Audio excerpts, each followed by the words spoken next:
Es una simple turbulencia, ¿no? No pasa nada, no pasa nada. Puede ser un paso de aire, una ráfaga fuerte. En el peor de los casos, una tormenta eléctrica. Pero no pasa nada, porque estos aviones están preparados para recibir cualquier tipo de rayos. Si falla un motor, hay 4 motores. Para si fallan 2, aterrizamos. Si fallan 3, el avión caería en picada. El fuselaje se partiría en 2.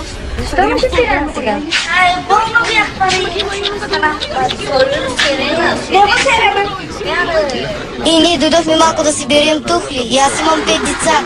Не, в момента не крадем. Тогава. Ние си взимаме, това не е крах.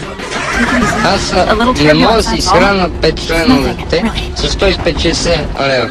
Порядъчно пийналият Йордан Начев влезе с гръм и трясък в една от избирателните секции. Събори тъмната стаичка. Въпреки това му дадоха да гласува. Ти знаеш ли, че в деня на изборите не трябва да се пие? Ама не сега пий. А сега като си в такова състояние, знаеш ли за кого гласуваш? I don't want to die! I don't want to die! I've never had a boyfriend! Not even a boy! Къде се къпете? Къде се къпа по клозето? По туалетната се къпеме. Къде да се къпеме? Всяка седмица. Ако има пари, през ден, че се къпят. Според вас бяха ли взети подходящите мерки, за да се спре хепатит?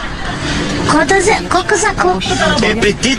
Еми ще има и холерия тук. По туалетната се къпеме. Къде да се къпеме? Ако има пари, всяка седмица. Ако има пари, през ден, че се къпят. Според вас бяха ли взети подходящите мерки, за да се спре хепатит? Колко за колко? Хепатит? Еми ще има и холерия тук.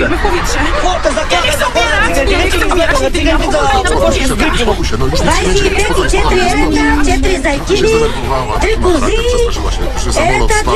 само с синоко му стана. Мислото и мисля, че тя по-красива, и аз ги за... Ganz ruhig. Das ist bloß eine Turbulenz, oder? Alles wird gut, alles wird gut. Eine Windböe, oder das ist vielleicht ein Luftloch. Comunque atterriamo.